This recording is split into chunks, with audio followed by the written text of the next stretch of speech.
Stand by for a live press conference from Atlanta as an 18-year-old football player was crushed to death when the elevator malfunctioned. And it looks as though we are just now beginning to see this press conference fill in with attorneys. Let's go ahead and listen in.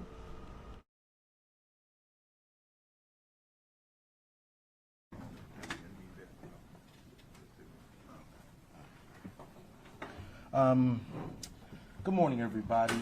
Thanks for being here. My name is Sean Williams. S-H-E-A-N Williams. I'm one of the lawyers that represent the family of JauMarcus McFarland. Have Sam Starks here, who is a senior attorney at the Cochran firm, as well as Dolores Hurd, who's also representing the family in this case. We're here. We talked a few weeks ago, and we talked about how tragic the loss and the death of JauMarcus McFarland was and continues to be. But as we've gotten into this case, the tragedy gets worse. First, I want to remind everybody that on tomorrow, JauMarcus would have turned 19. His birthday is October 8th. And we lost a young man at an early age that was clearly preventable and predictable based on what we've learned. But why this case continues to get tragic is because of what this family has to continue to deal with as relates to the people who could have prevented this incident from happening. Specifically, Champion Prep Academy. While this family was down here mourning the death of their child, grieving, trying to find out answers, the owner of the building, as well as the school, reached out to the family and asked them to set up a Gofundme account. They did that, and the family, not knowing where to turn, agreed. And that's been over 6 weeks ago. To date, that GoFundMe was supposed to be set up for funeral expenses and expenses this family has had to incur as a result of the loss of their child. And as tragic as it is to lose a child, it's even more tragic to know we've been given the runaround as relates to those GoFundMe distribution of those funds. Since early September, we have communicated with Champion Prep Academy, their attorneys, over and over again, constantly asking those funds to be distributed. The funeral has occurred, bills have occurred, and yet we've gotten a runaround. Different excuses, different reasons. But the bottom line is, after 6 weeks, this family has not got the funds that the public gave. This is not money coming from Champion. This is money coming from the public. I know people personally who have donated to that GoFundMe account. And instead of giving that money to the people that it deserves to go to pay for this funeral expenses and other expenses this family has had, we have not gotten anywhere with that. The GoFundMe account should have been just set up in the family's name. It was set up for the benefit of Champion Prep Academy, not for the benefit of this family. And so we're left with no other choices. We're going to be taking legal action to get the money that the public has given to this family, to get to them to pay for these funeral expenses and other expenses this family has incurred. So on top of trusting their kid to this young man, what we've learned and seen tragically is that this school has given this family the runaround, not only in his death, but after his death. And what you've seen and what we've learned in this case is that the school, as well as the owners of this apartment and the management company of this apartment building, have shown themselves over and over again to continue to bring tragedy to this family's life. We've learned a lot. You guys have learned a lot since we last talked. Well, in our own investigation, we've learned a lot. And I'm going to let Mr. Starks come up and tell you where we are at in the investigation surrounding the tragic death of JauMarcus. Thank you, Sean. Good morning. So, I think what we have all known from the very beginning, from the earliest reports regarding this incident, is that JauMarcus was trapped and crushed to death by an elevator that had not been properly inspected and maintained. And I think that's official at this point. There's a report from the Safety and Fire Inspector's Office that I'm sure you all have seen. So from the earliest reporting regarding this incident, we knew that that building, that apartment building where these boys had no option but to stay there if they wanted to be in this academy, we knew that that building was operating that elevator without a permit and without the inspection that's required by Georgia law. We also know that that elevator did not suddenly fail because of how many people were on it at the time of this incident. Although that's been suggested, at least by the owner of the complex, as being the reason for that, we now know from our own investigation that the owners and the managers of that complex, they knew about problems with that elevator months before this incident. In fact, on the day of this incident, according to information we're receiving, only one of the two elevators was working. So we think it's disingenuous to suggest that the capacity or the amount of people on that elevator explains what happened to JauMarcus. What we now know from our investigation and from the fire inspector's report is that the safety equipment that was designed to be a part of that elevator system, the braking and the roping system, it was worn, it was contaminated. The component parts of that elevator, we know from the state's report, were not functioning as properly designed. And so that's part of what our investigation also focuses on. What I expect is that within the next 30 to 60 days, we will have our own independently retained elevator expert do an inspection of that elevator. It has still not been repaired or put back in service. And so we will do our own independent inspection, and what we expect is that within the next 30 to 60 days, we will file a wrongful death lawsuit against all of the individuals and entities that are responsible for JauMarcus's death. And as Sean sort of referenced, what we know now versus what we knew in the beginning, it's even more outrageous, because there is information that the extent to which that elevator was neglected and the state of disrepair, that it was well known by the owners and managers of that complex, and that they intentionally ignored making the necessary repairs to make that elevator functional. And so what we're hearing and what the information we're receiving shows us is that there was a deliberate and conscious disregard for the safety of the people in that apartment building by virtue of two elevators, essentially, that were not functioning properly within the months before this incident. Thank you.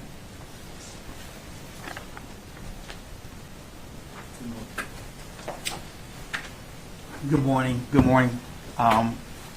As I come before you regarding this tragic death of Mr. JauMarcus McFarland, I'm just going to preface this by saying, first of all, that the fact he's having a birthday tomorrow and his parents are unable to celebrate that opportunity with him is in itself tragic.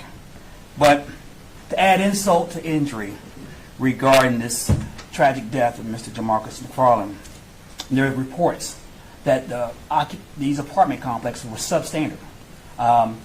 There are reports that Mr. Starks has already identified. There's also some news reports that have been done showing that the conditions of that apartment complex was substandard.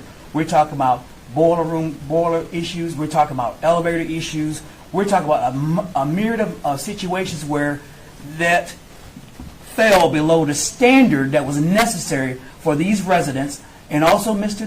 JauMarcus McFarland to occupy.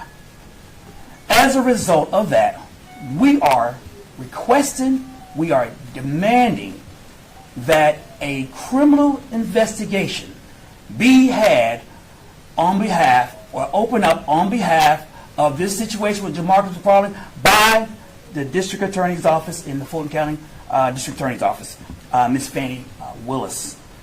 We feel that it's warranted. It is necessary.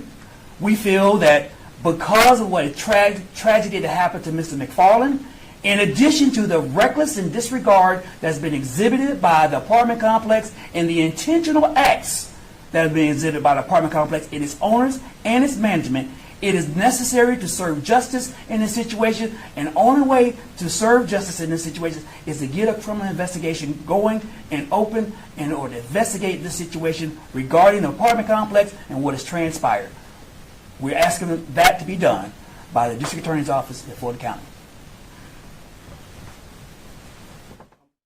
I'm going to close up by just saying, as you heard from Dolores, as you heard from Sam, there are so many issues that was known about this apartment complex that was just grossly and recklessly disregarded by people who were given the responsibility to look out for not only the residents of that building, but for these young men. And it gets back to how we started this thing. This family trusted JauMarcus to champion prep. They trusted him. Not only did they trust him, all these parents trusted this school with their kids. And this school put them in a place that was clearly unsafe and dangerous. Clearly. They knew about it or should have known about it if they're doing any diligent research. We have reports of the air not being working for months. Hot water's not working. The elevator's not working. And they are operating their school in this building. It just shows that the school is just as a part of contributing to this as the owners and the apartment managers. And so we're going to hold everybody accountable because JauMarcus had no choice but to stay in this apartment as part of participating in this academy. There were no other options given to this family. So when you think about young men who've been given a dream and a hope and been sold this by a school that says, we're going to help you develop as a man and develop as a football player, and then you put them in this environment that you know or should know is unsafe and dangerous, that's sad. And what we've also discovered is that there are prep academies all across this state and this nation similarly set up like this. But think about it. If you got a college, it's regulated by the state. If you got high schools, it's regulated by the state. Nobody regulates this prep academy because it's not an official school. But they are still operating and selling an academic, athletic curriculum that should be held accountable by regulation. So we're going to be talking to state legislators. We've already had. We're going to be asking them to investigate Prep Academy and to see if some regulatory authority needs to be exercised over Champion Prep and other prep academies throughout this state. We're going to be making a campaign to do this nationally because, if you may have heard, there's other schools like this that are not regulated, that are operating and selling these families dreams and hopes, and what they're getting is said, unfortunately, like the McFarland family, is nightmares. So we're asking all of that to be done. Not only the criminal investigation, but we're asking the state legislature to get involved because this cannot happen to any more young men in our state again, in this city. Here to take any questions from any of us. How much money had been raised in that account, that Gofundme account? As far as we know, and the reason I say as far as we know, because we have not had any control or any involvement in that account. As I stated before, the family was approached immediately by the owner of the building in connection with the school. So they've been involved in this from the beginning together. And asked the family, said, we're going to take care of this. We assumed, and the family assumed they were being set up in their names, but it was set up in the school's benefit in their company's name. And so we don't know the total. What we've seen on the GoFundMe account is that it's been raised $20,000. If you may have remember, they then changed it and said they wanted a scholarship fund. So they changed it originally from a funeral to a funeral scholarship fund, and then we objected to that. This is not to benefit the school. Every time, the sad thing about this, since this has happened, this school has done nothing to support this family, and instead they've tried to market themselves and promote this school with the tragic death of JauMarcus. That's the unfortunate thing about it, and yet we still have no funds that was put out by the public. No, zero. Zero. Haven't gotten a dime from this GoFundMe account. So all the public who's out there who gave to this fund, and I know people who did, that money has not been given to any aspect, not one dime to this family. What has been their response? The lawyers have given us, since I've sent an email as far back as September 9th requesting it. We were first told we're bringing the check to the funeral. Didn't happen. We were then told it's coming in a few days. We were then told, oh, there's another issue. You have to go and make a request to GoFundMe. Now they're telling us, oh, it's going to be another 25 days. The bottom line is the story changes. What I do know is this. This is set up over 6 weeks ago. The funeral happened weeks ago. I've been making requests since September 9th by email, and even before then to the owner of the school directly. This doesn't take that long. Everybody who's involved with GoFundMe or seen these type of campaigns know it doesn't take this long. So we have no other choice. They're telling us it's coming, but they've been telling us that for weeks. So at this point, I can't trust anything they're saying. So we're going to just have to move forward with whatever legal action to get that issue resolved. Sean, the family's response to the numerous violations and fines in that building, have they responded to you about how they felt about that? Well, their response is, if we knew that this building was unsafe and as dangerous as the state is now reporting and showing, we wouldn't have never let our son live in this place. And I've also talked to other parents who have children on that team. And they're concerned. They're scared. Now they don't have hot water over there. They don't have an AC. The elevators, neither one of them are working. And the whole thing is why I say, as bad as the owners in the apartment, the owners of that apartment and the management company need to be held responsible for this. Think about how these kids got here, though. None of these children know about this apartment but for the school. Every relationship in the paperwork we've seen show that when you sign up for this school, they directly put you in direct contact with the management company. You have to sign a lease agreement. You have to work with them. You have no other choices. You have kids who live in Georgia, who live within 10 miles of this building that could have stayed home, been home safe with their family. But yet, they told, you're forced to go here. So, if you're going to force the kids to go here, don't you have a duty and responsibility to make sure the place you're forcing them to stay at, to operate your business at, is safe and not dangerous? So from the beginning, from the moment they asked to set up this GoFundMe, this school has been in collaboration with this apartment complex, the owner and the management. And what has happened is they should have gotten this right before any of these kids got to that building. And what's even sadder is we're finding out after the fact that they're continuing to do things that are not in the best interest of this family or those students. And to follow up on your point, the school says it had no idea that the elevators were in the condition that they were in. You just answered that question, but I'm just asking. That's what the school says. They had no idea. That just shows you how disingenuous this whole thing is. Because the school operates in the building that they're saying they didn't know the elevators didn't work in. How do you not know what's going on in the building that you're operating your daily business in? The school has classrooms up there. They meet the students up there. There are actually some of the coaches stay there. So that's disingenuous. That's the type of response we're getting when we ask about where the GoFundMe money. It changes.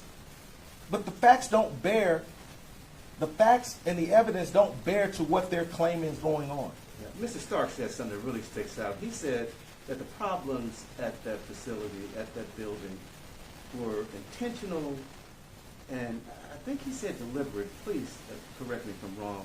And that says a lot. As you said, criminal intent. You see criminal intent in all of this? Yeah. When you get into a car knowingly drinking alcohol above the limit and you cause someone injury or harm and unfortunately someone's death, that's a criminal act. When you knowingly do not get the state to inspect your elevator, which is required to operate, and you operate anyway, knowing that, and we have witnesses we've talked to, that there's issues with those elevators, not only before this happens, but the day of the incident, and you still allow that elevator to operate, intentionally knowing these issues, that is deliberate indifference and disregard and recklessness, particularly when you have a building that has over 13, 14 floors and several people who got to operate that elevator and use it. An elevator is a common carrier. It's just like a vehicle, a bus. It's regulations and requirements that you have a duty as an owner and a manager to know about and comply with. So I totally think this is something that is right for the district attorney of Fulton County to look at. You mentioned that the school was supposed to be a check for the funeral. Did they, you said they did not, but did they attend the funeral? Or?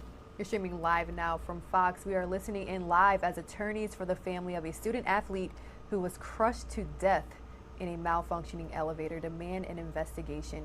Going to take a 2-minute commercial break here. We'll be right back. Did they come to the funeral? They came to the funeral. They're there when it's time to get the benefit, the photo opportunity, to let everybody know they're setting up a GoFundMe account, to be ready for Inside Edition or any media attention from this. But when this family needed them before this happened to make sure their son was safe, they weren't there. When this happened, they couldn't get any answer. And in fact, the coaches blamed the students. Meeting with the students and said, it's your fault. That's what the coaches told these kids. Then after the fact, now they want to offer condolences and say, we're here to help, but haven't provided the help that they promised. And now we learn, as we get more in this case, from the beginning, they've been involved with this apartment complex for their own benefit and not for the benefit of the... It was the kids' fault how? What? They told them, y'all shouldn't have been on the elevator. Y'all had to be on the elevator. But they're getting that information from the owners and managers who they're in cahoots with. Yeah, the management of the building says that they have been working to repair the problems, and in fact they've been working with the state inspectors to repair the issues that were brought to them. So they're saying that they are not indifferent. They're doing this after someone's dead? When they knew about it before? That's the definition of indifference. That's the definition of neglect and disregard. You can't tell me you're doing something after the fact, after you got caught, to try to fix it. I will tell you this, our clients would have liked them to have done this way before way before their son and my client got to that building. So why are we doing it now? Thank you for your time, and once again, I just want to just make sure we offer our prayers and condolences to this family. They're going to have they have had a difficult time, but they're going to continue, particularly tomorrow, with JauMarcus's birthday. Take care.